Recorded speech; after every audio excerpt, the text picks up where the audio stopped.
Painting का बहुत शौक था। वो हमेशा से ही पेंटर बनना चाहती थी, पर उसके माँ और पिताजी ने उसको कभी भी इस चीज के लिए सपोर्ट नहीं किया और उसकी शादी नीरव से हो गई। नीरव रजनी को बहुत प्यार करता था, पर रजनी हमेशा चुपचाप ही रहती। वो इस शादी से खुश नहीं थी। वो ये शादी नहीं करना चाहती थी। उसे तो हमेशा से पेंटर जो बनना था।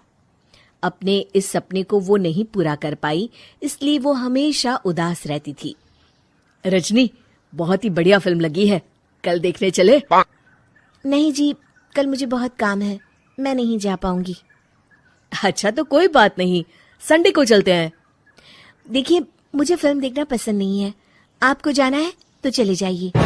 नीरव को मना करके रजनी वहां से चली जाती है और अपने बैग को खोलकर उसमें बंद पड़े ब्रश और कलर्स को देखकर रोने लगती है।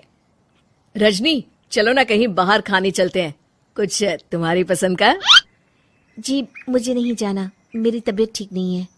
रजनी वहां से चली जाती है। नीरव को समझ नहीं आता कि रजनी उससे इतना दूर क्यों रहती है। वो जब भी उसके साथ वक्त बिताना चाहता है, रजनी कोई ना कोई बहाना बना देती है। एक दिन घर पर कोई नहीं था। रजनी घर का सारा काम जल्दी से खत्म कर लेती है। घर पर अकेले होने के कारण वो सोचती है कि वो आज पेंटिंग करेगी। वो अपने कमरे में जाकर पेंट ब्रशेस और कलर्स निकालकर जैसे ही कलर मिक्स कर रही होती है कि दरवाजे पर बेल बज जाती है। अब कौन आ गया इस वक्त? इतनी मुश्किल से तो मुझे पेंट करने का मौका मिला है। रजनी दरवाजा खोलती है तो उसकी सास अपनी सहेलियों के साथ खड़ी होती है और सब घर के अंदर आ जाते हैं। अरे बहू, सबको शरबत बनाकर पिला दे, बाहर तो बड़ी गर्मी है। उफ। जी। रजनी पेंट ना कर पाने से उदास हो जाती है। उसे गुस्सा भी आ रहा होता है कि उसने इस शादी के लिए हाँ क्यों कह दी।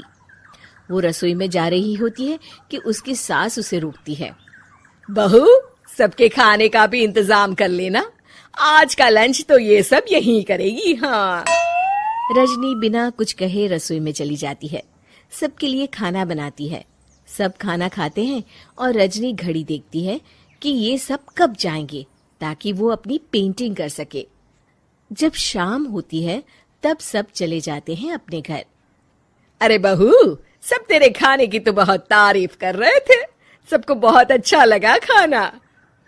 आपको मुझे सुबह बताना चाहिए था ना कि आपकी सहेलियां आ रही हैं। पता भी है कितना वक्त लगा सारा खाना बनाने में। अरे बहू, तू ऐसे कैसे बात कर रही है मुझसे? तो और कैसे बात करूं? मैं इस घर की कोई नौकरानी नहीं हूं कि इतना काम करूंगी। रजनी अपने कमरे में जाकर दरवाजा बंद कर लेती है। शाम को जब नीरव आता है तो उसकी माँ उसे पूरी घटना के बारे में बताती है। क्या रजनी ने आपसे इस तरह बात की माँ? हाँ, और पता नहीं उसे क्या हो गया है, शाम से बाहर भी नहीं आई है।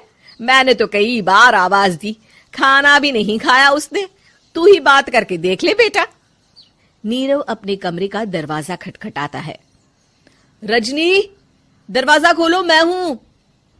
रजनी दरवाजा खोलती है और फिर वापस जाकर अपने बिस्तर पर लेट जाती है।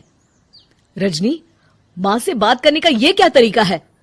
मैंने कोई गलत बात नहीं की है। अरे तुम क्यों ऐसे बर्ताव कर रही हो सबके साथ? क्या तुम इस शादी से खुश नहीं हो? रजनी कुछ नहीं बोलती। अरे बताओ मुझे रजनी, क्या ये शादी तुम्हारी मर्जी के खिलाफ हुई है? हाँ, मैं ये शादी कभी नहीं करना चाहती थी। तुमसे क्या, मैं किसी से भी शादी नहीं करना चाहती थी। रजनी रोने लगती है। चुप हो जाओ रजनी, बताओ मुझे, तुम क्यों नहीं करना चाहती थी शादी?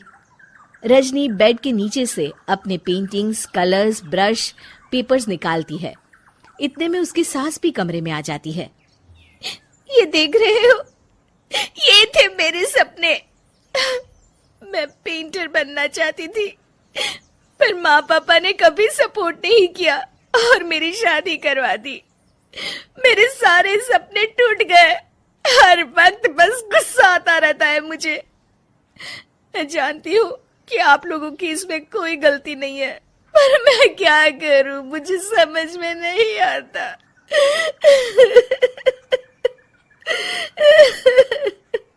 रजनी फूट फूट कर रोने लगती है।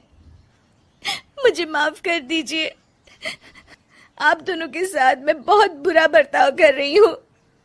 अरे रजनी बेटा, चुप हो जाओ तुम। नीरव पानी लेकर आता है। ये लो पानी पियो और शांत हो जाओ। रजनी पानी पीती है और उसकी सास पेंटिंग्स देख रही होती है।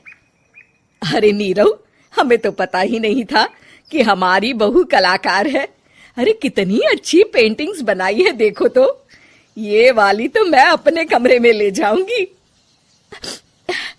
आपको ये पेंटिंग्स अच्छी लगी? अच्छी नहीं, बहुत अच्छी लगी। और तुमने हमें बताया क्यों नहीं? तुम जब चाहे पेंटिंग कर सकती हो रजनी। हम तुम्हारे सपनों को पूरा करने में तुम्हारा पूरा साथ देंगे।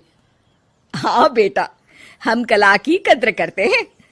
हम कलाकार तो नहीं, पर मुझे गर्व है कि मेरी बहू एक कलाकार है। रजनी, नीरव और सास तीनों हंस पड़ते हैं।